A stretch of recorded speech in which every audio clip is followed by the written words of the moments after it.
Hey, hold on for 1 second. I'll be right back. But Last of Us, everybody caught up because oh my god. They did it right. They did it right. Oh They my did what I god. wanted, and I knew it. I was like, are they gonna do it right? Are they gonna soft? Not that I hated what they did with Bill and Frank. I'm like, are they gonna softball us? Are they actually gonna softball us? And they didn't. Oh, Sam and Henry, woo! Emotional out of the park.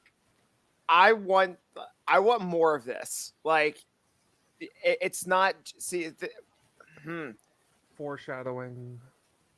This is bigger than Walking Dead. It's not gonna.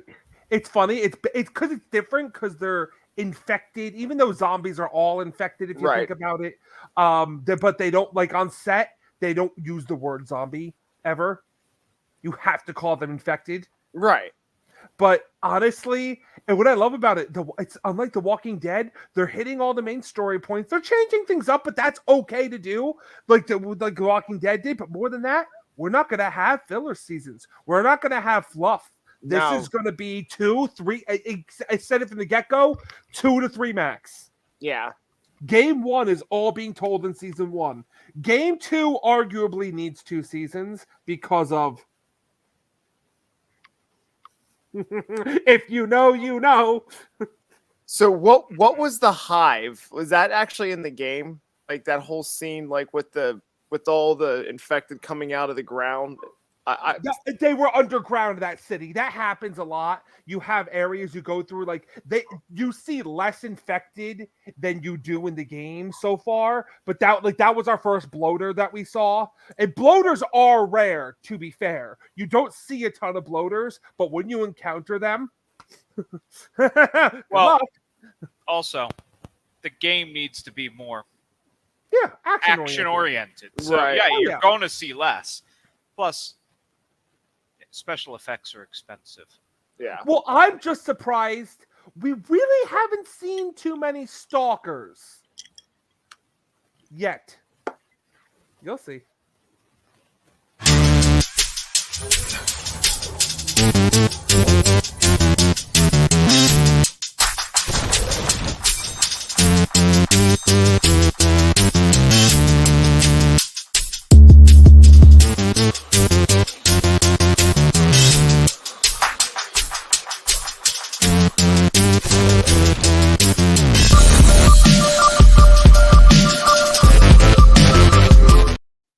Ladies and gentlemen, boys and girls, children of all ages, the Diz Idiots welcome you to the greatest podcast in Disney history.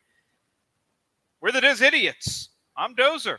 That's Bruce. That's Brian. We're here. What's up, party people? Talk about Disney stuff. We're going to do some ride comparisons today. We're going to ask some deep, dark questions that you got to think about. We'll probably talk about The Last of Us because it's amazing. It's hot. Hot, finally. And should we talk about the official announcement from Universal? Might as well. Coming. Might as well start off with that official announcement. Yeah, officially from Universal, Super Nintendo's coming to Universal. As if we already knew that. Yeah, but I like how they didn't even say Epic Universe. It's coming to the Universal Orlando Resort. Which made me wonder, are they going to bombshell and be like, surprise, it's actually coming to studios? No, not enough room. So, where it would go in the studios would have one problem. There would be a chance they'd have to get rid of the one ride they can't get rid of. No. But also, if and when E.T. goes, have we officially hit the point of you have rebuilt the entire ship? Is it still the same park that opened? It is not the same park that opened. You have the pieces are still there, but the fun fact is the behind the scenes the pieces are still there because a lot of the sound stages and everything. But no, it's the big dome is going away, possibly. That's something I mentioned before. They announced Nintendo's coming. We all know it's coming to Epic Universe. That's no surprise. Mario, Yoshi, Donkey Kong, possible expansion to come. But that's announcing Super Nintendo's come to Universal Resort. We know there's an unannounced expansion of DreamWorks happening because DreamWorks is on all the, like Minions, it's on everything around Kid Zone. But then there's the question of The Simpsons, and this is when Brian paused this. I said, what if Nintendo's not alone? Remember, the two different companies here, and it was supposed to come to Studios at one point. Studios was get Epic. Mario was going to be at Studios and move to Epic right away. Zelda was supposed to be taking over Lost Continent. That obviously didn't happen. At Studios, we were supposed to get Pokemon. With this announcement of Nintendo finally coming, could Pokemon still be in the pipeline? Quietly. So my thought is they're going to Harry Potter this shit. Have it every park. Yeah. They- And again, Yeah.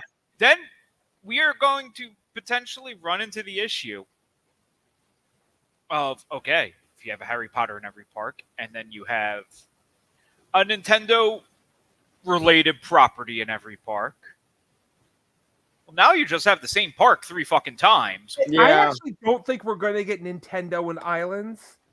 I don't at all. The Islands of Adventure is a curious case. I don't think Islands would get Nintendo because at the Too heart, landlocked. well, not just landlocked, but at the heart of Islands, everything is based off of like reading material, books. Stop. Don't think about the original intent of the park. Consider True. it gone. Because even it's slowly going. Jurassic World is not based off of books. Jurassic Park was. And that's why it's still Jurassic Park at Islands, I believe. Yes. Even though it begs, why not just redo it? Right. But now again, they have Velocicoaster. Yeah. You only have so much to deal with. That's why Velocicoaster is where it is. Building back is not possible. You have to basically replace what's there. That's the issue. And that's why I think you're more likely to have either the long gestated rumor of Mount Crumpet taking over Poseidon's Event Fury, whatever it's called, the long rumored, I hope, Lord help me, Lord of the Rings area. Please no, Lord help us all. It's funny to me as you look at these two parks and you look at the studios where I alluded to it earlier, literally E.T. is the only opening day attraction still there. Yeah. And then you look at Islands of Adventure where, except for Lost Continent, yeah, most of that shit's still there. Like, not much is, other than Harry Potter, I could basically walk into that park and nothing will have changed from when I walked in 2001. Ugh, Kong. Yeah. There's a couple things, but it's not much. Yeah. And Kong barely counts for shit. Mm-hmm. God, I love forgot that it queue. existed. God, I love that queue though. That queue is actually. Oh God, that queue is worth. Honestly, if they had a line to, like Harry Potter, where you can do the castle tour, you could do a tour of the queue. I would just walk through the queue with a drink and a snack, just casually take my time walking through, watch the animatronic, and go, "Well, that was fun. I don't have to ride the. Sir, do you want to ride the attraction? No, I'm good. No. I'm good. I know the story just by this queue. I know. Worm and all. So But yeah. that's just my thought there. No, it's a valid point. I mean, because that was my worry with Wizarding World even going into Epic Universe. It's like it's the same park 3 times, like same, but there's always the fan service for those. So I mean, I could see it. and they're technically offering different attractions. Yes. None of them are nearly the same. Here's my question though. But could you imagine if Disney World, I just got to cut you off here Oh, for it's a all right. second. If Disney World, all 4 parks had Fantasyland and Tomorrowland. No, understood. I agree. That's just my point. Like, Well- yeah, you could have different attractions in them, but I don't, and the reason I also don't think it will happen with Nintendo is Japan comes first. not that. Or remember, Orlando's technically flagship, Not in Nintendo's eyes. not in Nintendo's eyes, but still flagship. Harry Potter was the cash cow for so long. I don't think they intend that to change. So the Harry Potter thing is just that does bring in people. I think Nintendo is more looking to move the merch. And I think you're going to want something to have Nintendo at City Walk. So a Pokemon more likely because it's more family friendly and you have room to do it at studios. You really don't have the room to build what they want to build with these islands. Yeah, islands. I'm sorry, these continents, whatever. What are they calling them? They're universes. Thank you. Galaxies. The islands, the big problem is, and there's rumors. I think of everything except Jurassic Park at this point, and that of each island having like its own. Yeah, it's going away. No, there's only one that will never go away. Harry Potter. Mm-mm. Marvel. Mm-mm. Seuss. Mm-hmm. Why is Seuss never going away? Is that Seuss will never go. They may change it. They may alter it. Seuss will never, because of how hard they fought and how instrumental Audrey Geisel was to landing Harry Potter. Audrey was super. Disney would probably have Harry Potter if it weren't for Audrey Geisel. Now, granted, J.K. wasn't in love with Disney. And what they were basically forcing on her is, hey, no, we are in charge. We know what we're doing. I think she would have caved to them and said, fine, I'll let Disney do it. Give Geisel she was instrumental in because she had to be convinced to let them do it. She personally reached out to her and said, listen, I want to talk to you about them. You need to trust them. They're going to do it right for you. Because Disney had talked to Geisel in the past. Other parks did. Other companies did. It was always no, never going to happen. Honestly, I don't think Seuss would have been a good fit for Disney anyway. So. No, I don't think so either. No, but I'm just saying, that's one of those... It was so instrumental. That's the only section I never... It's hard to see. I mean, obviously, Marvel's the easiest to see going. Yeah. It's happening. It's behind the scenes, guaranteed happening. The gears are already turning. I mean, if everything is... Look, I mean, this is going even to, like, the Warner Brothers films. I mean, people are now, especially with this Flash film, I know we're kind of going off the beaten path here, but one thing we'll get back on. Give me the Batman trailer I saw? Yeah. Pretty much DC, what people are saying, it's going to be DC's No Way Home. But it's also going to be the film that's going to bridge the gap between the Snyderverse and what's to come with James Gunn's revamping of the DC universe. They should have just done Flashpoint because that's basically what they're doing. Mm-hmm. They're doing Flashpoint without it being Flashpoint. But I'm watching the trailer going, is this a Flash movie? Because it kind of seems... Oh, my God bless my dad. Looking and going, I don't know. But whoever they got, man, he's doing a really good Michael Keaton impression. Yeah, that's him. Oh, no kidding. He looks great. I'm like, I'm looking straight down. He goes, what? I'm like, that's because it's him, Dad. Well, that's kind of like my dad when he was geeking out watching the new Indiana Jones Dial of Destiny trailer. He's like, man, the footage that they got of Harrison is uncanny. I'm like, Dad, it's called de-aging. What? That's special effects? My God, that's crazy. I'm like, yep. Yes, it is. No, but with the Flash, I mean, yeah, I'm excited for Batman 3 or whatever you want to call this film. I'm Batman, a flash in time. Yeah, worlds collide, whatever they're calling it. But watching the trailer, I'm like, okay, so that other Barry Allen who's wearing the yellow is going to be the Reverse Flash. That's going to be the big reveal. This whole time, people were like, well, where's Jeffrey Dean Morgan as Batman? I'm like, well, yeah, that would be the true Flashpoint storyline, but this is a alternative Flashpoint storyline where it just happens to be the same universe that Barry's mom is in the same universe as Michael Keaton's Batman. And you just broke my heart with that. Worlds collide. Oh, we could only have been so lucky to get that as a movie. Oh, but that storyline is everything. I know. But this could be Worlds Collide. I mean, they do have Kal-El. I mean, Kara Danvers is in it. We could It's not. It's not impossible. Listen.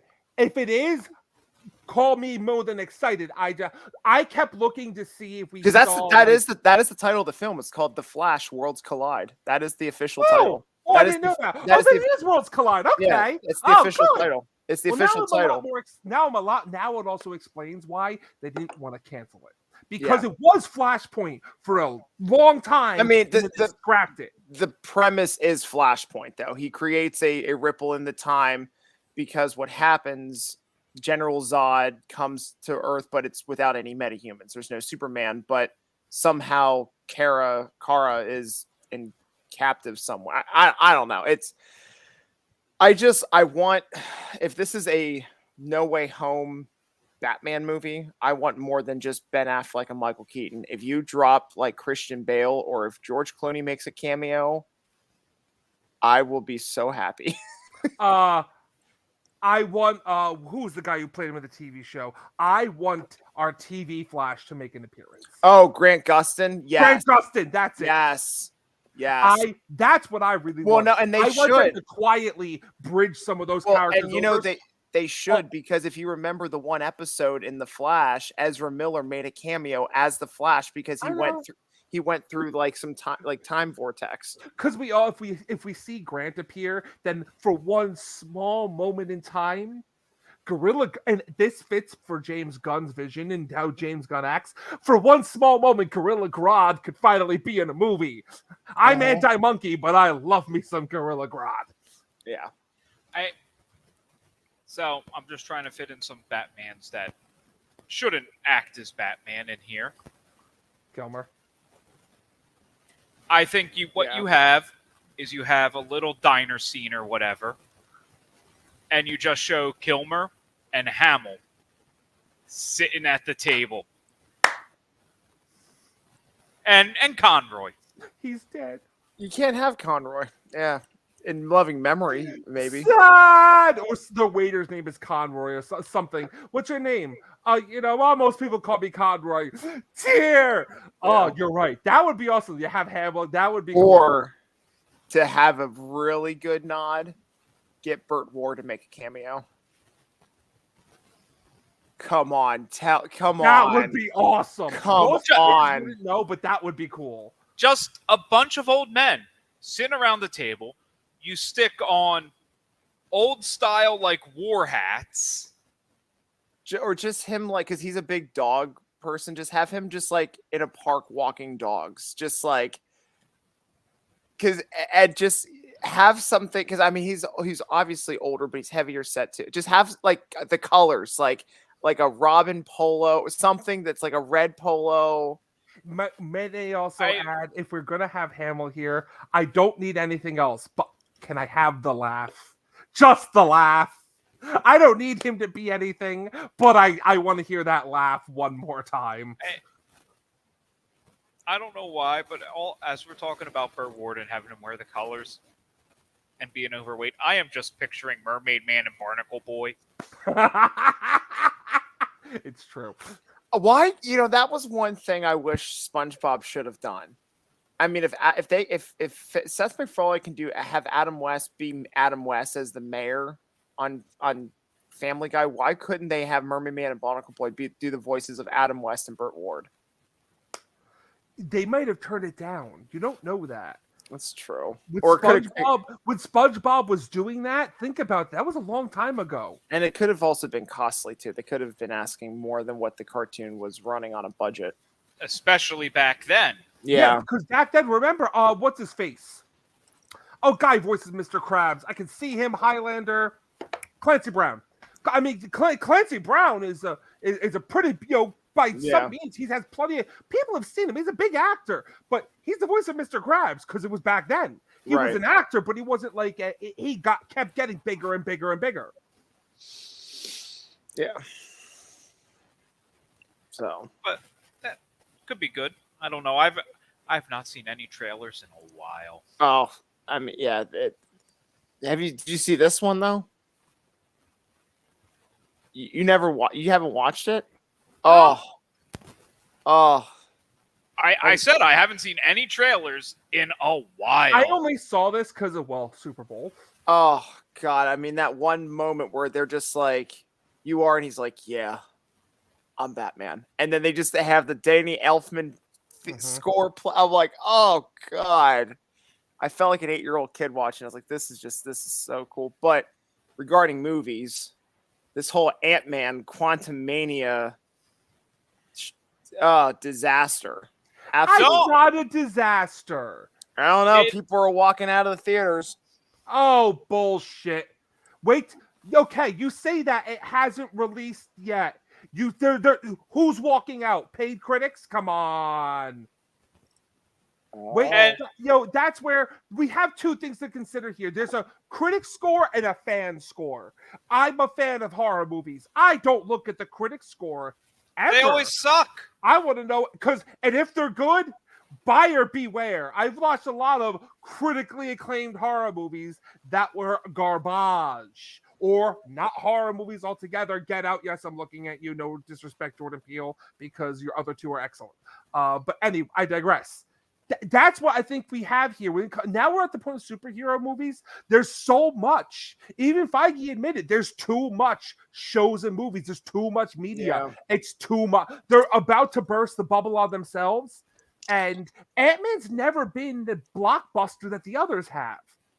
But has always been the linchpin film for some odd reason. And they say in this, they say Kang Majors is fantastic not he who is left. Actually, Kang. That's the only thing that. So there have been fans like vloggers that have been seeing this film early screenings, like early sneak preview screenings. I know the film officially comes out tomorrow. I think is it tomorrow? I think it's tomorrow. The prize screening's happening right now. Yeah. So what people who've seen it have said that yes, like Kang steals the movie. However, the writing doesn't make sense. They said the film is like 3 miniature films that are not tied together whatsoever. The whole Ant-Man as a character is just kind of like a ruse. They said they could have used any Marvel character to fight Kang. This was not even an Ant-Man story. That's most of Ant-Man. It's not an Ant-Man story, but it is. I understand Janet has great things. Michelle Pfeiffer gets to shine as Janet Van Dyne. And I understand MODOK's got a very nice storyline, but a lot of it's actually a storyline between Ant-Man and his daughter. All right, because that's not what everyone's saying about this film. That I don't know who you've been talking to or reading. That's all I've been reading. And the one thing I want to point out is I read a critic's review that said Thor: Love and Thunder is the worst Thor movie. Wow. Dark World. Yeah, Dark World was bad. Did we forget Dark World exists to an extent now? First Thor? I know I didn't care for Love and Thunder, but I thought it was better than Dark World. But it wasn't. Oh, I love Love and Thunder. See, I didn't care for it.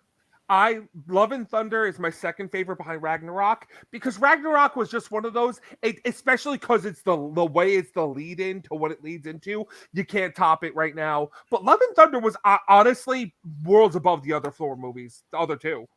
Yeah. Worlds above, in my opinion.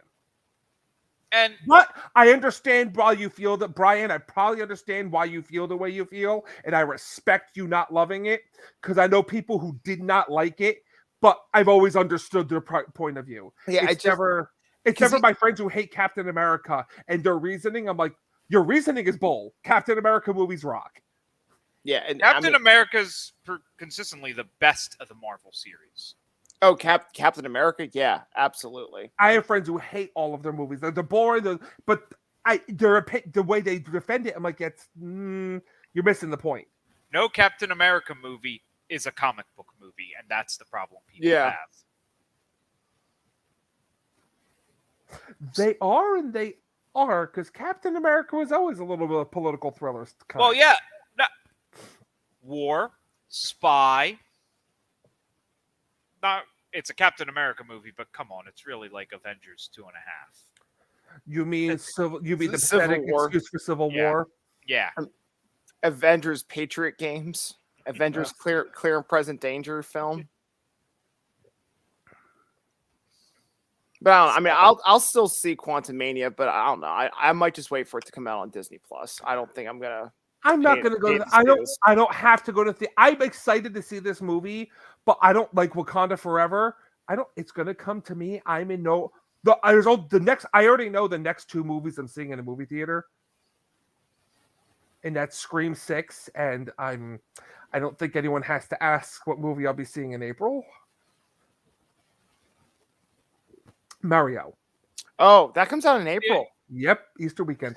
Nice. See, I literally have no idea when any movies are coming out, and it's wonderful. These I don't know when most movies are coming out. Oh, I know when Scream 6 and Super Mario are coming out because these two appeal to me for many reasons. One might be a pizza peel, but it appeals to you. And if it's Donkey Kong, I bet it's appealing. Ouch. My boy Funky's in the movie. I'm pleased. I'm pleased already. That's awesome. So back to there was something else I wanted to ask. So with Nintendo, I know there's that whole tension with Steven Spielberg with E.T. Would Universal have the balls to actually just take the ride out? There's no point. They would. Yes, they would have the balls. I definitely think they would if they had a worthy successor. There's no point in touching it because right now you devoid things for kids to ride. That's one of the only ones of a very kid-friendly attraction, and it's going to be right next to DreamWorks. You don't need to touch this. There's not much that until you do something else with that building. It's a SpongeBob gift shop, a quick service eatery. I'm just thinking for Nintendo, like if they were to do Pokemon in there. Like Pokemon, other side, Brian. Simpsons, Back to the Future. Oh. Other side. Yeah. Possibly Men in Black. They could take that. They could actually take that out and everything would be fine and have a Pokemon style, same kind of attraction. Oh my God. Yeah. It could be like Pokemon Snap or like some sort of anything. I'm just saying, no, Pokemon would be because that area, that kid zone area is going to be DreamWorks. Again, unofficially, but the fact that all the DreamWorks characters, even the less hit movies like Home, are on the walls outside, doesn't take a genius. True. So let me guys ask you this then. So this is I was watching earlier just POV footage of Disney attractions. And I started thinking, I was like, old school Disney. Do you guys remember back in the day when like we just rode the Haunted Mansion, rode Pirates of the Caribbean? There wasn't any like significant story. Oh, there was a story. You just didn't know it. Right. But most of the time as kids, though, you were just like kind of up to your own interpretation, imagination of how you want to. Or even Big Thunder Mountain. Like just these kind of attractions just have. Especially Big Thunder Mountain. Right. Even today, people, that's a story that's still not fully told. I'm sorry, go on. No, but then you have rides like Frozen Ever After. Or Little Mermaid. Exactly. Now I know those are two different types of ride systems to tell a story, but overall though, how do you guys feel like? And let me use this as a scenario. This is your first time going to Disney. You've never been to the parks before. You don't know what to expect. So like all these rides are your first time riding them. Do you prefer riding rides that actually give you a full-blown beginning, middle, and end story arc to finish your ride? Or do you rather enjoy riding the rides that don't give you that and kind of give you the interpretation, imagination, just being caught up in the moment? That's a loaded question. That's a loaded question because one could argue Frozen Ever After a little more, but one could argue, is Little Mermaid actually giving you the whole story? No. It's not but you also, the reason it's another to throw a cog on your question here, it's a good question. And I like discussion we're about to have. Mm-hmm. But they already know this. For the most part, people know the story of Frozen and the Little Mermaid. They're not original. It's the original ideas that they have to find a vehicle to tell. And you're in one way, you're better off going. I agree with you. It's kind of our discussion about Universal with the movies and Harry Potter and all the parks. Right. The IP, the reason IP is good to have these days, that draws people in who may Right. not be. It's not back in the day, people didn't care. You had Disney stuff, but they were coming for it's Disney, the allure of it, and the storytelling has gotten arguably better. Haunted Mansion's actually pretty good at telling you the story, other than the fact the backstory of people pulling up and the mansion opening and the doors shut and Right. everything. But the story's actually there with that. Jungle Cruise, I mean, it's just the jokes. Here's our adventure. Pirates is the best example of what you're That's trying a to talk that's about a here. story. That's That a is story, but But it's not narrated. yes. But what I'm saying is, like, is it necessary to have all rides contain IPs now, or No. should they still have those rides that have the Imagineers create something original to experience? Because like when Pirates first came out, it wasn't based off of anything. It was like an original story, something to be told. But now I feel like everything is kind of going to like Remember who had a lot of these ideas when they were less IP heavy. But at least as far as Pirates goes, remember who a lot of these ideas sprung from. You had a visionary who people Right. would follow blindly by that point. But because listen, even if you think about it, Country Bears, there's a lot of them that are original. I mean, we had IP in 28,000 Leagues, so that technically was IP. But you know, again, it's not like it is these days.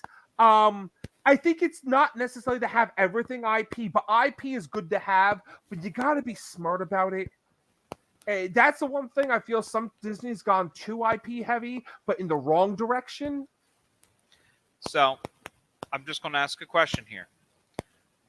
Would Expedition Everest be the last non-IP based large attraction? That's what I was thinking. Like that's where kind of where I was going with this, because I'm thinking to myself, like, Possibly.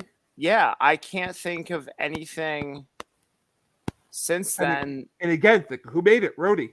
I mean, Yeah. that's again, to think of the mind who made it. They had a visionary who had it is based on his experiences, but that's not an IP. It's hard. Depends on what the theme of a new park is going to be. In one way, it's IP, but if you tell your own original story with the villain stuff, it's like it's IP and it's not at the same time. But you're right. You're right. The big attractions. But by the same token, the cost of a big attraction has skyrocketed. It's not Sure. worth the gamble. You got to be can't sure. you can't gamble $2 billion like they could in the past. Oh, it didn't work. Okay, take it down, put something else. Like, you can't gamble that. And most of the ride systems you can't really gamble with. It's not like the old ride systems where it's easy to just put in put new coats on the animatronics and have a completely different ride. And I think it's because maybe I'm just getting older too, and I look at just the generation and the target audience, and I think with just how massive Disney is as a corporation, they just have a large library now where IP is pretty much inevitable at this point with any big corporation, because they're just like, well, it's cheaper to be working in-house than actually costing to come up with ideas and teams and contractors. And I mean, with Expedition Everest, I mean, you have Joe Rhodey having like a team to go out and do like all that research to. But then again, I guess even Galaxy's Edge, to an extent, they did go out and find real life. Yeah, they've done that for a lot of stuff. Yeah, it's tough because that's just the ebb and flow. Yeah, but And it's a tough question, because it's like, if you're Yeah. competing if we're right, I'm sorry, I cut you off. no, it's just, No. you know, I just look at some of these rides that I, rode as a kid, or just looking back, and it's like, I kind of like more of the OG original concept, quote unquote, original story arc versus something that's based off of something else that's now there. Here's what I will say though. If the technology was there at the time for Walt to tell a more consistent story throughout the whole attraction, he probably would. But you have to remember, a lot of these rides, the technology to make sure every guest got the same beats wasn't there. You couldn't sync it. You had to do a loop. Everything was on a loop. Right. The rides moved continuously, so you kind of had to do more of a free-flowing thing. If Walt had the technology of the Frozen attraction, where they could perfectly time everything to each boat for Pirates, that's how Pirates would be. Is my best guess. Because he was a storyteller at heart. He believed in imagination and he'd want you to use it. Right. But he was a storyteller at heart and he'd want to make sure you got that story. It's and things were different then. The audiences are different. And another thing that's changed with Florida especially, you have the people creating things now in their minds who are in charge. Well, I used to joke about this fake rivalry between Disney and Universal, as you guys know, never existed. Right. This was not real.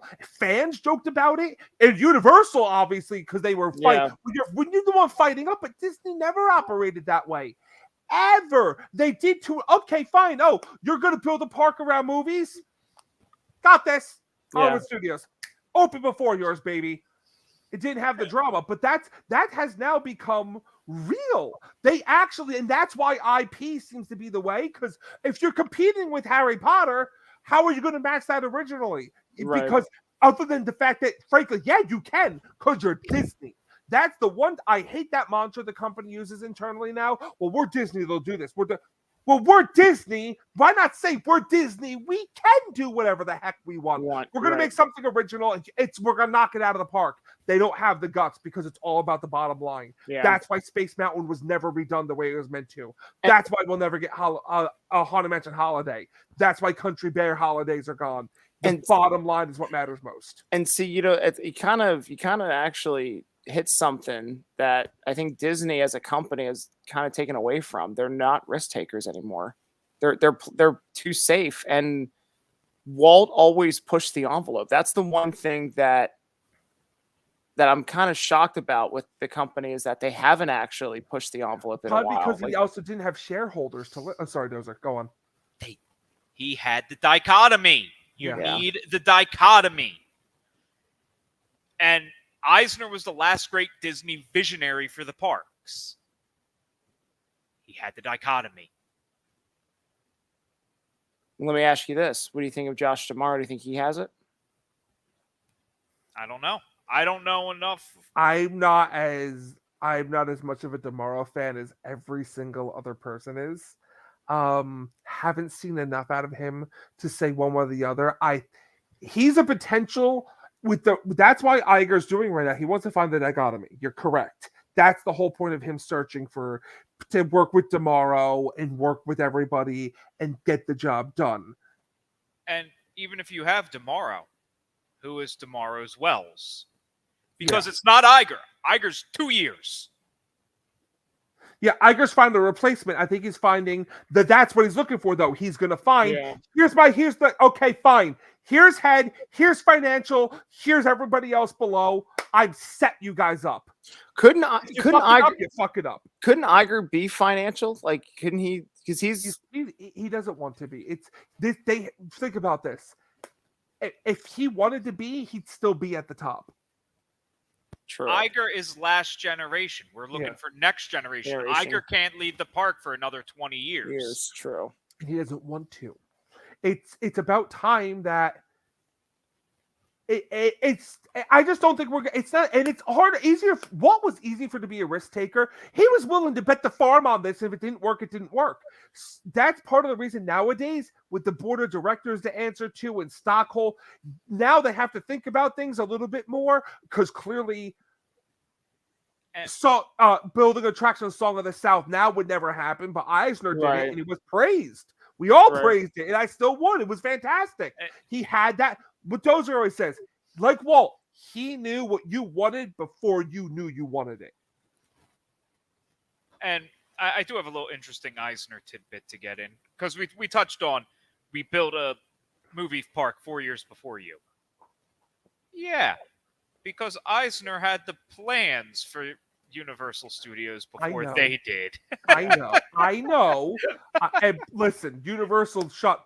I could do my own segment on how Universal shot themselves in the foot trying to keep what Disney did when they opened their first park. You think they would have learned their lesson then? I don't know. I still think what Universal should do to kind of like stab back at Disney is that they should make their own great movie ride. No. Not even an Epic Universe, to some sort of. No. That has been a rumor about having like a section of Yeah. Universal Classics. Yeah.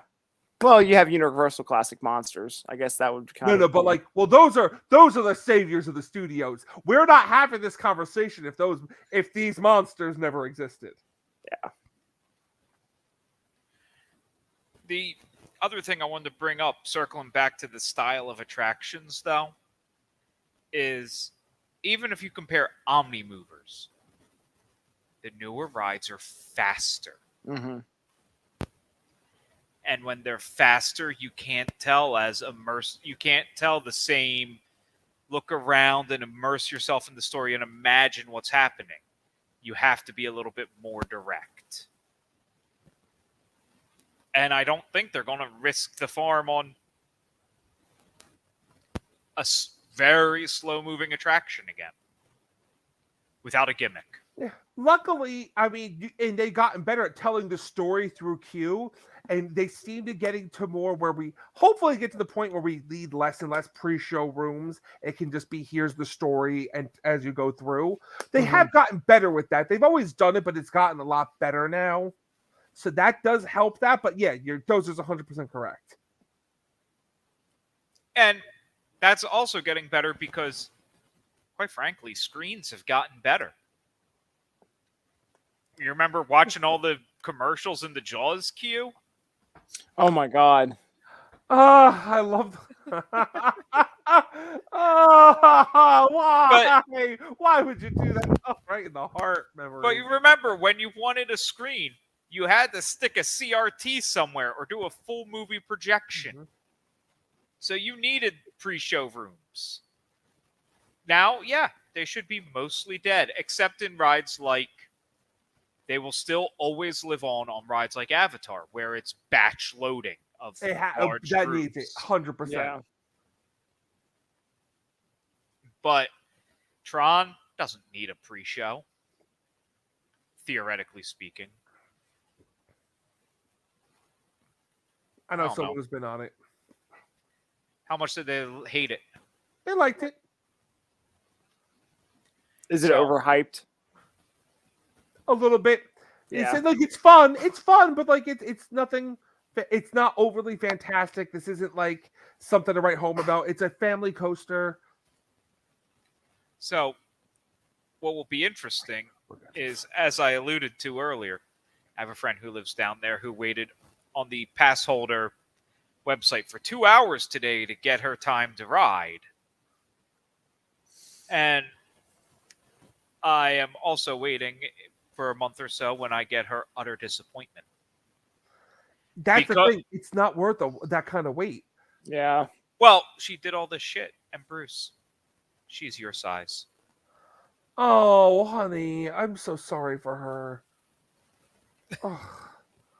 Oh, that hurts. Oh, that hurts. Oh, I know it all too well. Oh, the pain, the sorrow. I'm like, Being the one holding up the train. I'm just sitting there going, "Oh, you're probably not getting on." Yeah. But that's yeah. Also, I would love for them to tell the Big Thunder story a little bit better. It's so hard because they rely on that queue to get anything done. And now maybe if what they're planning is true and they're building out the back, I'm not saying you have to destroy the attraction, but adding in elements to tell the story would be nice throughout a little now. If you close it down and did a little renovating, you could easily get it done. But and another problem is you have to be able. You also have to stand in the queue then Yeah. to get the story. And as we know with Big Thunder's queue, you're either standing in the entire queue, every area, tough shit, or what queue? I just walked on.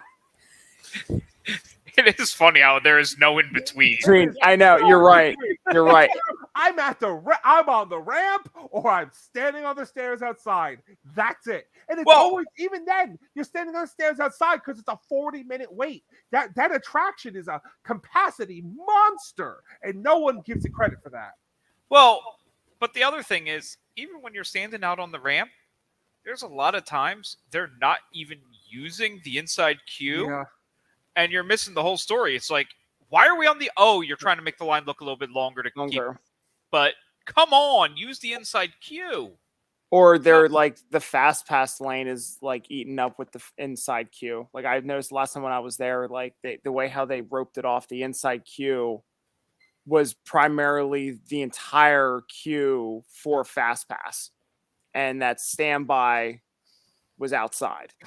So it's like that entire interactive element that they have in there to look in the mine shafts and all, like, yeah, no one even uses it. That entire, like when they redid I forget when they did that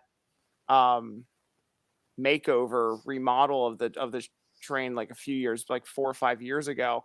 Nobody uses it because it's now used for Lightning Lane.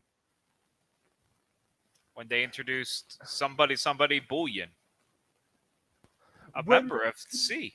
The only one they got right is Haunted Mansion because they made sure, and that's what the thing, they even made it big enough for wheelchairs to go through so people can't say, oh, but I'm in a wheelchair. No, you can go through everything now. They built the queue specifically. They don't want people skipping it. They wanted everyone to equally do it, and it works because Haunted Mansion, with the style of attraction, you're almost very rare for you not to have to stop there at least for one load.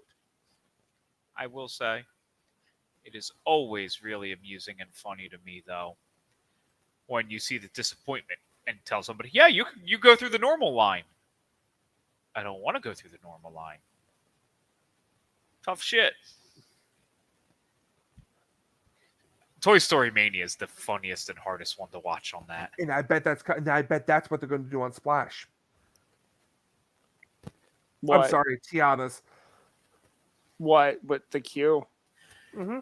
Watch an ECV navigate that queue. And it's not hilarious. And not just that, then a quarter way in, they get pulled out and go right on.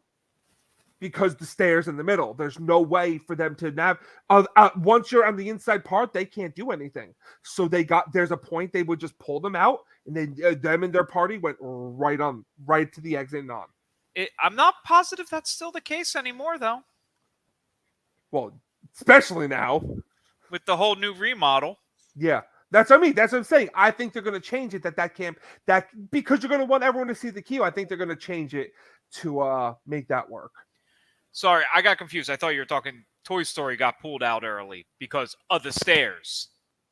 Oh, no. Toy Story went through the Fast Pass. Yeah. Yeah. No. We sat with that ECV through that whole line. Oh, no. We did. At the start, Toy Story went through the Fast Pass. Ah. But the one thing Toy Story gets right that more should do, the alternate loading zone. Yeah. Genius. It's beautiful. It works so well with Toy Story. Oh, it's the best. They could take all the time they need to get seated, to get in. They're not holding up the rest of the attraction. It's perfect. Sadly, I can't really do that on Splash. No, you can't, but that's the kind of stuff I think they're going to destroy and rebuild completely, and I'm interested to see what they're going to do. And I will unabashedly call it Splash for the next 15 years, because that's about how long it took me to stop calling it MGM. I know. I think you're not the only one, Dozer. I think a lot of people are going to say the same thing. I'm never not going to call it Splash. It's just... I still say MGM Studios to this day. Sometimes it comes out. DHS or Hollywood.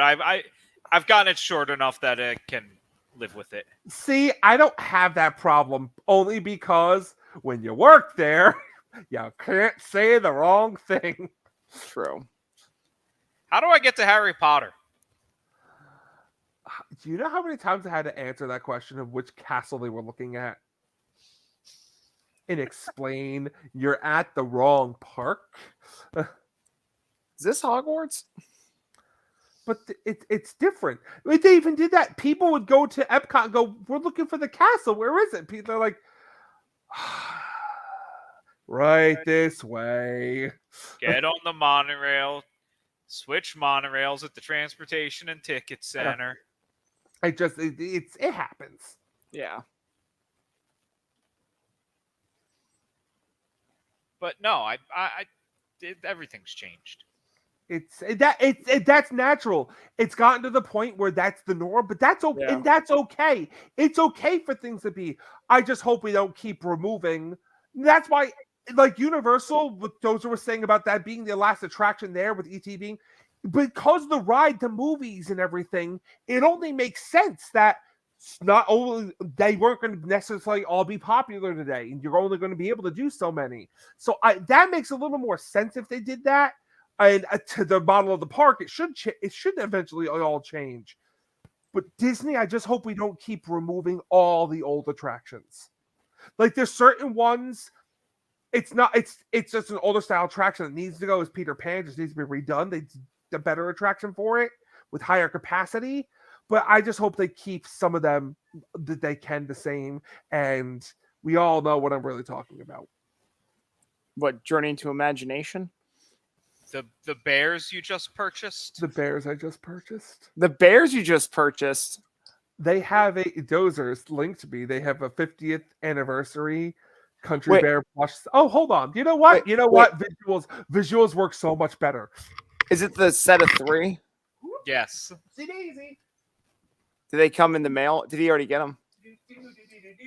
I sent him the link on I think Tuesday. They were there by Wednesday. Oh my god. Oh my god. I'm like, do I open them up? No, I'm sorry. No. These babies are staying in this box. And that box it came in, I thought that was the box they were in. I was like, I thought they came in a display box because it said Country Bears on the outside. What are they, plush or They're what? plush. How big are they? About like Bruce's 7 head inches. size. Bruce, my head size. They're 7 inches. They're big. They're nice. Yeah. I was expecting something a lot smaller. I was like, oh, this is a real big set. This is real nice. So what? It's Big Al, Henry. and then what's the girl's name? Oh, not Trixie. It's the other one. It's the one with the swing. I don't remember. Yeah. That's awesome. To be fair, Oh, yeah. I sent him the link out of revenge. It was revenge. I thought you were joking. Here I was being a good friend, and this is what I get, folks. He made me spend money early.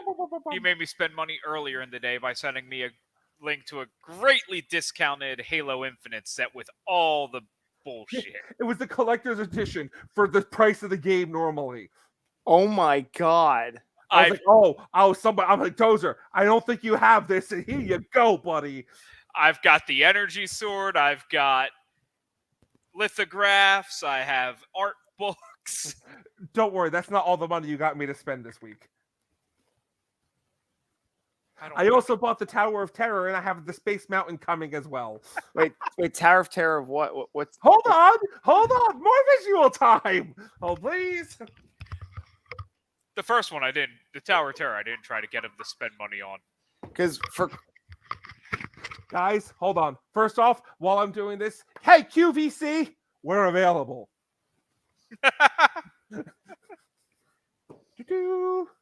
that's what I. Oh wait, you got one too? Yeah. Yeah, I got one too. I got that for Christmas. It finally came in the mail. My mother-in-law bought that for me. And I bought the Space Mountain one as well. With Mickey. Yeah, I don't need the castle because it's the castle. I got it for Valentine's Day. I was like, this exists? Why don't I own this? I know, and I'm not a Pop Funko collector either, but like over Christmas time, Liz was like asking me like, "Hey, send some stuff to my mom for Christmas." So I was scrolling through like Shop Disney, and I was like, "Oh, something that I didn't actually like want, but I actually need this." You know, So like I don't like I'm not a pop Funko collector, but something about the Tower of Terror with The fact that it's a tower, wait, a Tower of Terror and actual Space Mountain. I'm like, I have to own these. I Yeah. love this shit. things that are making me kick myself for not buying when I saw them, and I am going to go back to this store this weekend and try to buy them. Okay. Funko Pops on the TTA. Yes, the People Mover. Yes. Yes, I What? did see that one. Yeah, they have for rides. One's on the TTA. Yeah, they have a whole. It's all for the 50th, and they some of them are even like Target exclusives or an Amazon exclusive. They have Minnie and Pluto, 2 separate Funkos on 2 separate People Mover cars. Yeah, we have like an entire old toy store that basically only sells Funko. That's awesome. Funko and Magic the Gathering. That's all they sell. So, it's fun stuff. I don't even like Funkos. I like Funkos, but I like the more realistic looking ones as I look at like one of my Cuphead ones, Audrey 2, Stay Puft Marshmallow Man, Coca-Cola Bear. What can I say? I like vinyl figurines. Well, see the one that I really wanted, and I mean it's like impossible to get now, was for Disneyland's 65th anniversary. It was the castle with Walt Disney, Yeah. and now that Funko is like $400. It's like impossible to get. And I know that was like a $40-50 pop. Which Funko. is, I had it in my cart and said, I guess I don't need this. Yeah, I love pissing off Funko Pop people because I open them. I just love that. Oh, I open all of them. This is going to get Tower of Terror just hasn't gotten placed yet. Oh yeah. He's getting open. That's not staying in there. I need to see that tower in all its glory. I have like a friend who has an entire like wall built out of wrestling Funko Pops still in the box. People do that. I'm like, honestly, and if it's a collector's worth a lot of money, I'm not going to want to get rid of it. yeah. Look, I've had enough collector's items already in my life that I don't need shit to collect. I just buy things I like. Yeah. I can show you my box of Magic cards. I could show you my box of Pez dispensers. I could show you my boxes of Hess trucks. Yeah. Yeah. Oh my god, my dad started that when I like from 1987 on. He always bought like I think 2 of every car. Some still have the boxes, but he mostly bought one like for every year. Like he was like, "Here you go, son." It was like the Christmas toy of the year. Here's your next Hess truck of that year. Both of my grandmas bought me a Hess truck every year. So I had 2 of every year. And one would stay in the box, one I'd play with, and now I've gotten rid of most of them because the values have not gone up. No. And if they have, it's not valuable up. It's like $2. And the Hess like company, is the gas even around? I don't have any Hess gas stations around my area. It's now there's all, like, one in Speedway. Disney. I know that. They exist. I just don't know where. Because listen, before we know it, the Hess truck's back will be on the TVs. I know. Hess truck's back and Better than ever. But like, I've had enough of this collector shit. I don't need collector shit. That's why I now collect things I can consume. Nothing wrong with that. I collect cigars. I collect whiskey. I'm starting to collect pipes. But I use them. I don't just sit and look at them. Yeah, that's as long as you're using it. It's all good in my book. Oh, I didn't show you the other thing I got for Valentine's Day that's Disney related. I got the duck shirt. Nice. The duck shirt. It is the Hawaiian shirt of all the characters from the Scrooge McDuck comics. Yeah, it's pretty cool. Oh, where'd you find Yeah. that? Disney store. Meg got it for me. We figured that it was for Valentine's Day. Yeah. People don't typically Valentines themselves What, like unless on they're single. on Shop Love Disney you or stuff. just? I'm guessing I don't know how long ago she bought it. Oh. That's the thing. Probably Shop Disney, but who knows? Yeah. Meg is notorious for shopping months, years in advance. But Well, Like- with the Disney website, that wouldn't surprise me because it's like as soon as you find something that you fall in love with, you better snag it because it'll be sold Hey, out. I did that with my Or mom. worse. I did get her. I got lucky. They came back in. I was checking the website. I got her those pajamas from the Santa Claus they were selling. Oh yeah, I wanted those too. Those satin pajamas. Well, those sat there my size for a while. I'm like, nah, I'm not getting them. But then finally came up in my mom's size. I might have even been a size up. I was like, add to cart. So 2 years ago for Halloween, we bought a set of all the Toy Story Halloween costumes, and we were going to be Toy Story. I was going to be Buzz or Woody. I was Woody. Bella was Jessie. I forget who Meg was, Bo Peep? and I don't think it was Bo Peep. And The dinosaur. I don't know. I don't remember. And Coda was going to be Slinky Dog. Mhm. Oh, Yeah.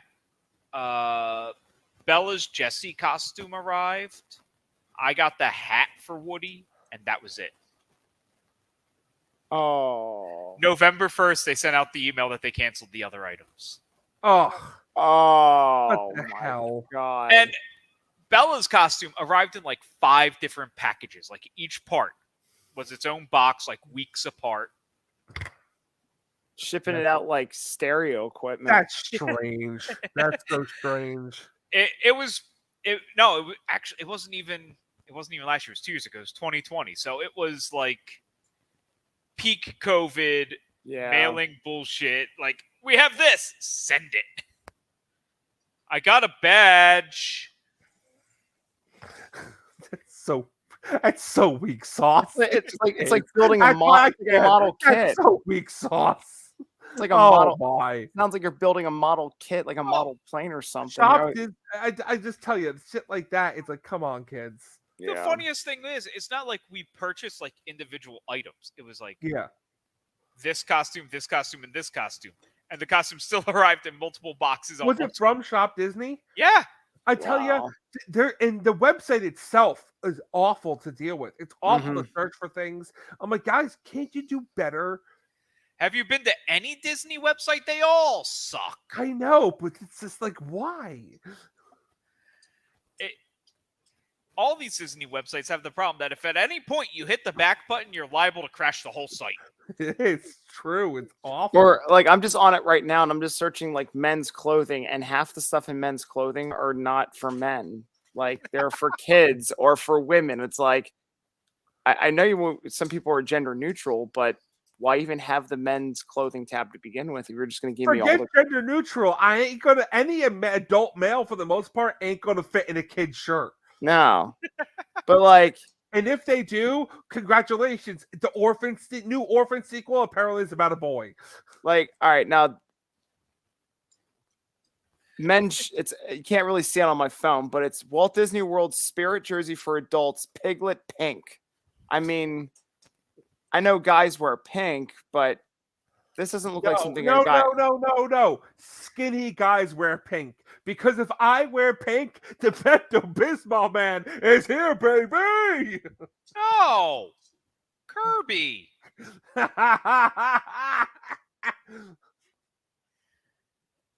So I don't see why you don't wear pink. Kirby's cool. I love Kirby. No, I've tried.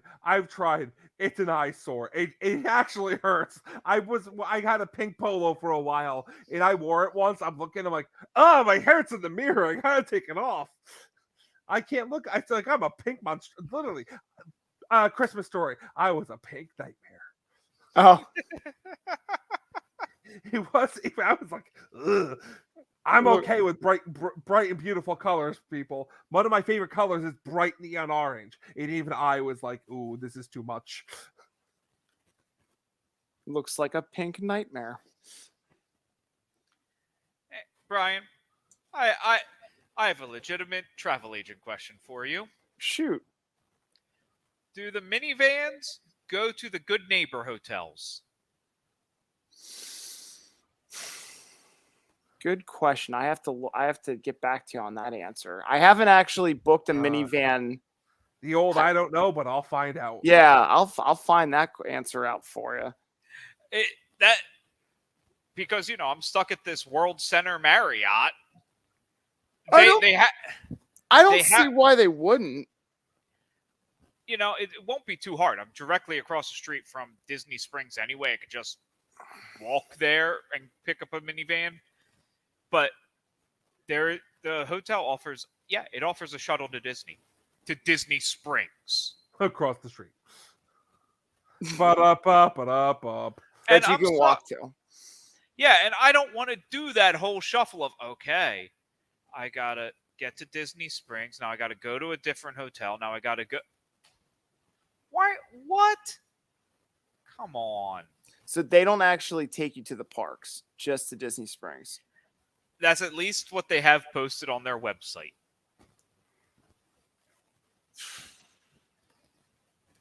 And it might be one of those things that somehow it's there, but it's not an official Good Neighbor hotel. I don't know.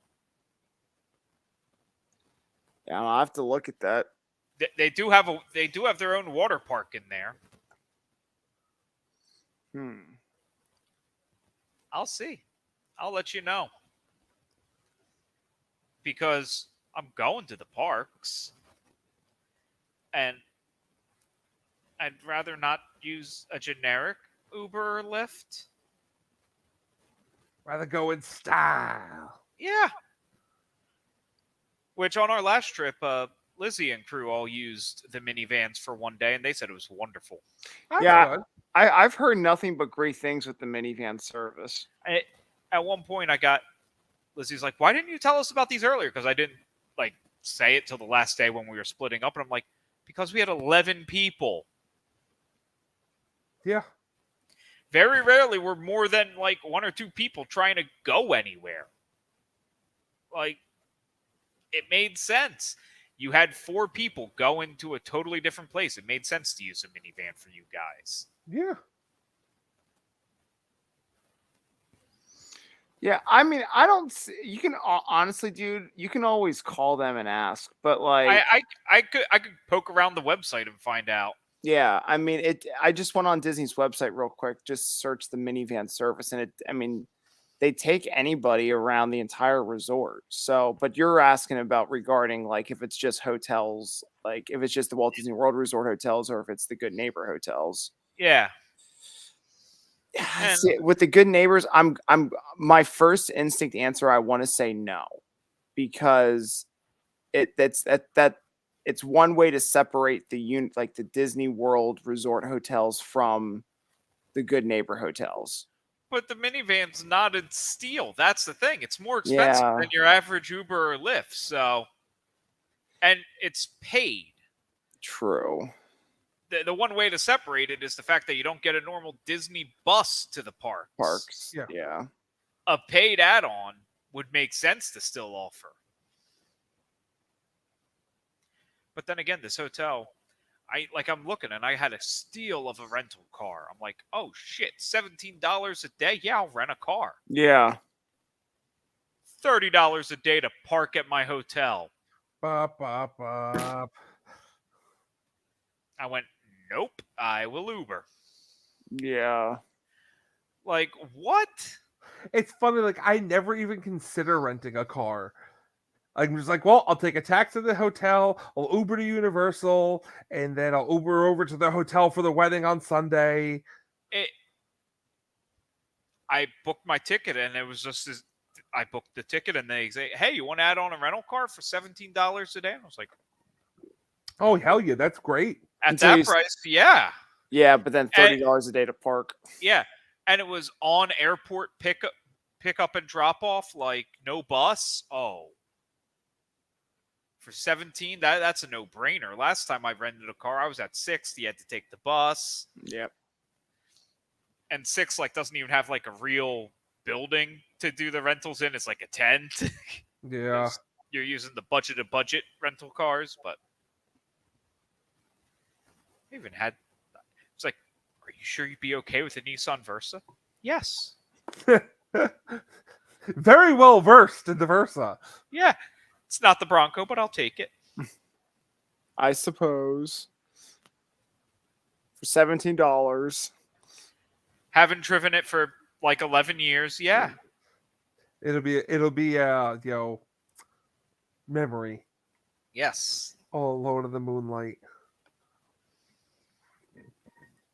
Ugh.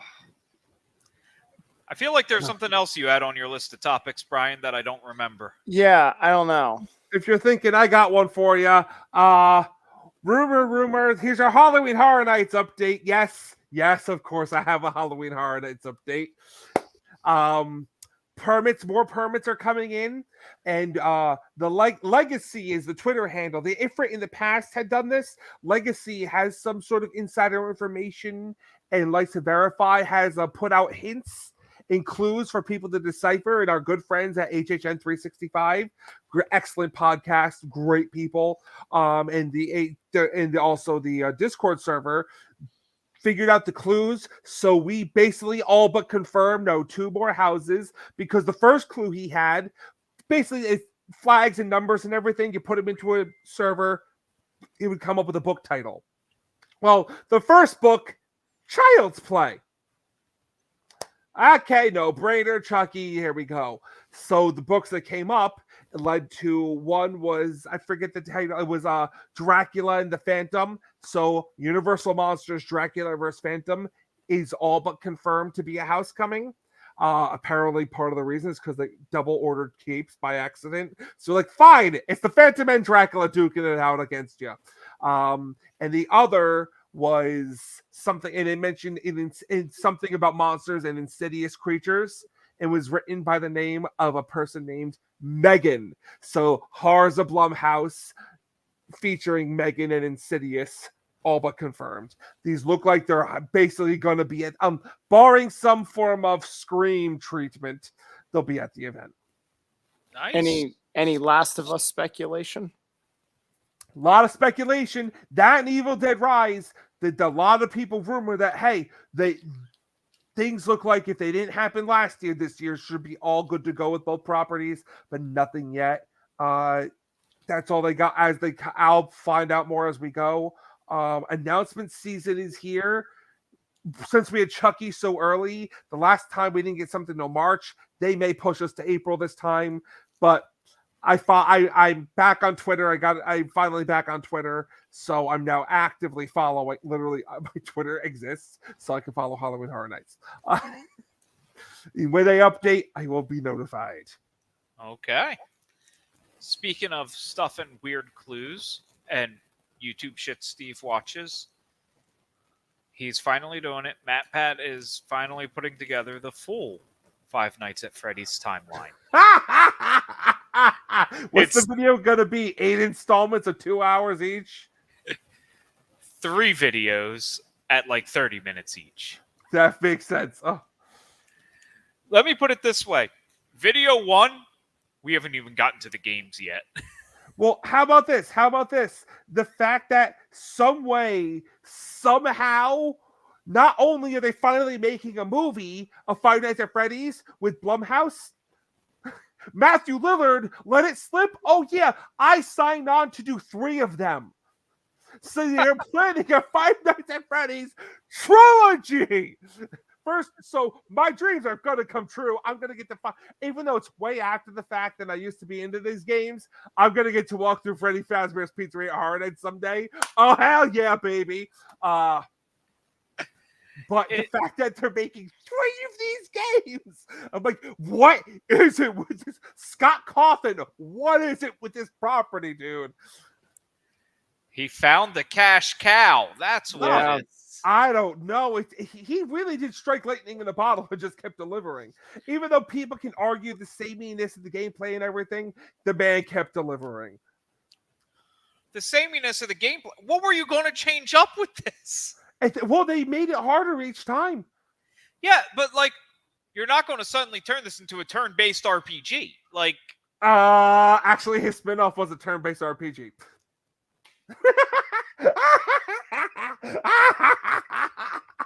And as you say that, I'm like, the spin-off game was that, by the way, just so you know. Oh my Yes, god. yes. And the folks are now realizing, wow, he really is a big nerd about Five Nights at Freddy's too. What's with this kid? look, the only person who might know Five Nights at Freddy's better than Bruce is Matt Pat. Because Matt Pat has read every single book. I've also read the books. Oh, like 10 of them? Oh, 10? Oh no, I read like 4. I didn't realize they went that high. Oh, there's a lot more. They just keep making them. Jesus. It's entertaining stuff. What can I say? I like murderous animatronics. Disney, Universal, it's up to you to give me the attractions that match this. And I'm not talking special attractions. I'm talking year round. I don't think Disney will ever do that because they don't need kids being Vegas. afraid of normal Vegas. animatronics. Vegas. Universal's So, Vegas. It's not going to be attraction. Elvis animatronics. I could see that. I can see Universal do it out in Vegas. Elvis, old blue eyes. They're coming to kill you. Oh, maybe they'll do the Nuked Vegas house. That would be fun. I don't know. I suddenly just like the idea of a villainous Frank Sinatra. That's the real one. So what else you got? Mac the Knife singing Mac the Knife. Mac have the s- Knives Out. What? There you go. We have some ideas. Oh, do we have ideas? They're not always good ideas, but we have them. Well, Taking out the Reedy Creek Improvement District. Oh wait. Well, speaking of ideas, how about an idea of the Muppets with Journey to Imagination?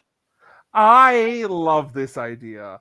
I love that idea so much more than I think any. The Muppets are timeless at this point. They've proven they are timeless. It's something that I never thought that it could work, but I saw that video that they posted of it's just Gonzo and Walter riding Journey to Imagination, and it's just them talking during the ride, and Walter says something like, Gonzo's like, "Oh yeah, Figs and I, we go way back," and he's like, "Really? You know Figment? He's just an imagination. He's just an imaginary dragon. How do you know?" And Gonzo's like, "Oh sure, we go way back. Yeah, Figs and I. Yeah, the purple guy. Yeah." I'm like, Why are you questioning the guy who befriends chickens and potatoes? Yes, thank you. That's what I mean. He's married to Camilla, for Christ's sake. true. Rock, No, rock. but it's Walter. I mean, it was just Walter and Gon. But I'm watching some going like, what if this is actually something that Disney is like just testing the waters for? They have. That's been rumored to be on the chopping block for years. Because it's like Journey into Imagination or whatever its current name is. It is Knoebel's attraction in Disney. Mm-hmm. It is not a Disney attraction. It was. Listen. They could obviously we know why they had to change the attraction, but this is a old Walt. You can't place pigs with pigs. I loved Figment. I remember going the first time riding that original attraction. Me and my sister loved it. When we went back, I was like, "Oh my god, I love this ride!" And I went on. I was like, "This is decidedly different." Not that, my god. And I asked my parents, like, "Was I just a kid and my taste is bad?" Like, no, that was completely different. That sucked. Yeah, But it's just but more I'm getting at is they try to just replace it directly almost. It just you were never going to catch that. but So like I just thought it'd be something like here's how I would see fit if they wanted to redo Imagination. This is how I could see them work without offending anybody or upset anybody. Still keep it the Imagination Land Pavilion, but to retheme the Imagination as Professor Honeydukes and Beaker's Science Lab. And they recreate Figment into the sense of introducing Figment into the world of the Muppets, sort of like with Waldorf with the Muppet Show. All right. Now you have that whole land there to do a Muppets retheme of Strange Imagination with Figment. You also still have the theater. You can then also have Muppet Vision 3D in the theater coinciding with the Imagination Land Pavilion. Just move the Muppets to Epcot and then problem solved. It leaves Hollywood Studios. You still have the Muppet Vision 3D show, maybe with a different ending, and then they can flatten out They the can just redo the theater altogether and make it work. Yeah, but then you can just flatten out the Muppet Studio courtyard and then can make everything Galaxy's Edge then. The problem with doing that, though, is that is an attraction that fit. You'd have to make a whole new video. That attraction only fits Hollywood Studios. Just the point of it. It's filming something. It's not about education. It's not about the land of the future world, living with anything. Yeah, fantasy is everything, but it's not a complete fantasy. It's about them filming their TV show. True. Which fits Hollywood Studio. That's the only issue with True. that. But I love the idea of having that being a Muppet section, even if it's not Bunsen Honeydew. And it could be an experiment into Gonzo's brain, because that's really where it all be kooky, crazy bananas. Considering all the Muppets are already that way, but there could be something simple as that. And in Gonzo's head, he makes the imagination and Figment's there. Right. Yeah, I've known Figment forever, right? Figment? Oh yeah, Gonzo. Figment is Gonzo. Gonzo is Figment. Yeah. Plus, wouldn't we all like to see Figment with Gonzo no soul on him? Oh God. And have Gonzo sing the song with Figment. Mm-hmm. And Camilla's background. Rock, rock, rock, rock, rock, rock, rock, rock, rock, rock. Oh my God, yeah. I could see it. I could definitely see it. Anyone who's watching this is going, well, it's official. That one's out of his gourd. Oh, hey, look. There's a shark we're jumping over. No, I'm up for things like that. It'd be nice to change things up, and if they could even just change it and give it and have a new movie with the Muppets film, would they have a more educational feel to it? I think it'd be fantastic. Well, and that's the other thing too. Do you feel like Epcot is losing its education standard of how that park was kind of based solely around education? Yes, but I think that's okay, because where they're losing it is up front. The World Showcase they're doing fine, doing pretty good with, but the up front, it makes sense to change it. Sorry, it's hard to do that nowadays. So You're gonna offend. You can't do it. Really, it's hard to do something educational without offending somebody. True. I was just going to ask, like, do you think they should look at maybe bringing that back to the park? You should do it with IP. That's where you should use IP and do it in that way, like they did with the Lion King show that no one ever went to because it was dull as sin. Oh, the Circle of Life. Yeah, I like that show. I liked it because it was AC. Yes. You know, we say they're getting rid of education, but a lot of it's still there. It just has IP overlays. Well, Living with the Land, that's still there. I said a lot of it's still there with IP overlays. Yes. How's Living with the Land with an IP overlay? I said a lot, not all. Oh, That's okay. what I'm trying to say. I see what he means. Yeah. Like, I don't mind it. It is what it is. I don't mind it. and when you think about it, they even fit Guardians into the learning thought process of we are going to learn about the wonders of Xandar. Mm-hmm. Mission Space is still learning about space and all that stuff. In its own way, Future World itself is supposed to be, when it was built, this is the future. Yeah, Well, here we are. None of that's future. A lot of that ain't futuristic anymore. World of Motion wasn't necessary. Same with the Ellen's Energy Adventure. A lot of this became a little obsolete. He's right. It fits the bill for everything. It's entertaining and it pulls people in. That's the big thing. IP sells. And the future will always look bad and become outdated. It's the issue with Tomorrowland. It's the issue with Future World. And that's why it's not Future World anymore. Yeah, that's the point. Yeah. And- I guess you would need the IPs then to kind of draw in the selling points and maybe have the education to kind of fall back on. But you're right. Yeah. And like Guardians of the Galaxy, that's as futuristic as you're getting because that's a future that'll never happen. And that's what you really have to do anymore. You have to understand the last scene of the Carousel of Progress is the future. And I can talk to my little box over there and preheat my oven. Yeah, it's At 475 degrees. I can legitimately live the last scene yeah. of the Carousel of Progress. I can borrow Bruce's VR headset, put it on, show Grandma how I'm gaming. Like, we're there. It's the truth. It's the real truth. We are there.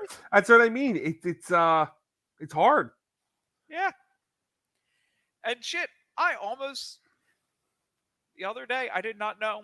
I was on my way home with Bella with something, and I was going to preheat the oven remotely. Not knowing Meg had put something plastic in there. Ooh. Luckily, I did not preheat the oven, but I was Oh, going God. to. Oh, that would have been bad news Yeah. bears. And we literally would have relived. Uh-huh. Uh-huh. Oh gosh. So I think, yeah, the idea of trying to do a realistic future, because at this point, what is a realistic future? Flying cars? Like time travel? Realistic future at this point is sci-fi. True. So Look at- we need more Doctor Who, is what you're saying. Look, I've already pitched my entire Doctor Who World of Motion. They went with Guardians of the not World of Motion, Ellen's Energy Adventure. They went with Guardians of the Galaxy. What if we do a Doctor Who Carousel of Progress? No. What if we just replace Spaceship Earth with Doctor Who? Replace Spaceship Earth with anything. Replace Spaceship Earth. I'm just saying. My point is Spaceship Earth. Yeah. Do something with it. Yes. That's just sad. It's just a sad state of affairs. And look, while I would like to see some updates in the Carousel of Progress, it's like the one thing I don't want touched. Yeah. It's the only ride in Disney World Walt touched. I think it's just one of those things. If you either leave it as a tribute, a memorial, and you do not, and just leave it there, or I think you move it to a site someplace else. And that's the thing. Like, luckily, the Carousel of Progress does not present a lot of land to do anything with, and that's the godsend. It's one of those. It's one of those perfect. Leave it for nostalgia to please the Walt fans. It's perfect. It does not. It's like Walt Disney's Enchanted Tiki Room out in Disneyland, because it's actually, that's how that's how it's listed out there. Like, I don't think the one in Florida is called Walt Disney's Enchanted Tiki Room. I think it's just called the Enchanted Tiki Room. Because it's not. It was a carve. It's the same, but it's not, because that's not the one he actually touched. And you have to remember, Walt Disney's Enchanted Tiki Room was technically it was technically never owned by Disney until later. Walt literally owns the attraction. Right, because when the park opened, it was a separate ticketed event that you had to pay to go sit and watch. It was a show that was in the park, but you had to pay a separate fee for it. So it really was its own thing. I would love to see, even if it is the occasional special event, I would love to see the original concept, have it be a restaurant. Ooh, I like that. That would sell buku bucks. Have it a special event, maybe a couple times a year. Put up some catering tables in there. It would be big money. They would make money hand over fist, going, why Guys, we have wasted so many years, so much money we have wasted, guys, that they would make buku bucks on it. Because something that exclusive, Disney people, diehard Disney people, as we saw with the now thankfully dying Galactic Star Cruiser, Justice for the People. People Yeah. will pay big money for, but you have a lot of Disney people, a lot of cash who would pay big money for an experience like that. And if they had a good enough time, they would tell all, you have to do this. It's worth every penny. And you go all out. You kind of want to do some synergy here. So it is the Enchanted Tiki Room catered by Trader Sam. You really hook them that at this special event, there's a tiki mug you only get at this event. Oh yeah. I like how you're thinking. That's a big one. Filled with a special Dole Whip and rum and something else tiki drink. Only here. Only here. Only at this event. You got them. Oh, Yeah. God, you got them in a yeah. half. Yeah, as soon as you say exclusive, like personalized tiki mug, one of a kind drink special that's served in it, included. The ability to take pictures inside the tiki room that's normally prohibited. You can take pictures, like selfies with the animatronics. What do you think? 500 a head? That purely depends on how exclusive and how rarely they run it. They could start this. They could always start it and back down on it. But you don't want to go too high, obviously. You could probably start this at like 700. Well, $699, and I bet it would go. Now we're just talking the one out in Disneyland, right? Not the one in Florida, or both. Doesn't matter. I was just thinking one or the other.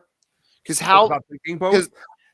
Because the one in California is like significantly smaller than the one in Florida. Well, the reason I'm thinking Florida, California, think about their base that goes there. Mostly locals. Yeah, there's celebrities in the area. Probably a bigger no-go. Also, California gets all that fun shit. Yeah. Let Florida have one. Like, I remember They also have a kitchen directly nearby. That's what I was wondering. I don't think the one in California has a kitchen nearby. Unless it's the... Granted, Disney Catering doesn't need one. They're fantastic. If you've never seen Disney Catering work, wowza. I had a wonderful catered dinner on the set of Indiana Jones. I also had a wonderful catered dinner in the Great Movie Ride. I was just going to say, didn't you do the Great Movie Ride?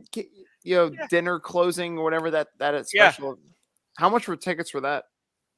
I don't remember. It was like $150. But that's very reasonable.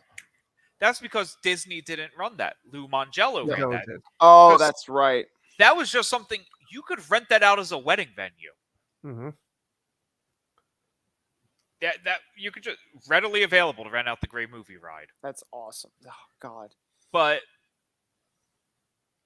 yeah, they do wonderful things, and because a little story on the Indiana Jones one, that was actually a Disney making good. That was an apology dinner. So I was on a trip with a group of people. We were on, youth group trip. 42 to 45 people, one busload. And we had dinner at Hollywood and Vine. We were going to go to Hollywood and Vine until our reservations were canceled the day of. Because allegedly, Chris Rock rented out the entire restaurant. Bullshit. They would have known that ahead of time. I know. As I said, wow. Speculation. But they made good and gave us all dinner on Indiana Jones. So they set up the table right there on the set. Yeah. Then that means the money they got from Chris Rock was obscene. Had to be. Yeah. Oh, had to be obscene. Had to be a gross number. Had to be more than I'm going to make in a lifetime. And I think everyone else, they could sit there and go, yeah, we could do this, this, and this. Because most people, yeah, you cancel the reservation. They haven't paid yet. You have this group Right. where technically they've all paid. Right. Mhm. You have to do something for the groups. That's a genius reaction. It's in some ways you got to experience way more memorable than anyone will ever have. Yeah. But also, that is another place you could rent as a wedding venue. Yes. Go to the Disney wedding website and realize how many places are actually able to be rented as wedding Yeah. venues. There's Yeah, way more than but- you ever think. The price. So, Beauty has a price. if we did a Disney wedding, because we briefly tickled the thought of doing a Disney wedding. Do you know where our wedding would have been, Bruce? Because I can guarantee you don't. No, I can't think of. I can't see you guys get married at Disney. That's the problem. I'm like, I don't Well- see anywhere. Look, most of these Disney venues and large Italian family do not equal. Yeah. Yeah. Our location of choice would have been Canada, Okay, I could see that. I could see that. right by the waterfall in the Yeah. back. Yeah. That's beautiful. I could totally see that. Would have been Canada. But yeah. And honestly, what really deterred us from that is the fact that every guest still needs to buy a goddamn ticket to the park. Yep. Yeah, that's I that, do that. Even though you think they could make a special exception, we escort you in, we escort you out. Yeah. No. And that was the killer. Like, you can't ask the guests to spend $75 to come to the wedding after Yeah. flying all the way to Florida. Florida. And nowadays, that seems like a discount. It's like, wait, it only costs $75 to go to the park? Hell yeah, sign me up. Well, I remember back in those days when we were in college and I was listening to WDW Today, the good one, and Van on Netcut talking about how when Disney tickets broke $100, They were Ah. up, raising arms saying that never in a million years we've seen a single ticket be $109.99. Oh my And god! Disney's like, hold my beer, boys. I got news for you.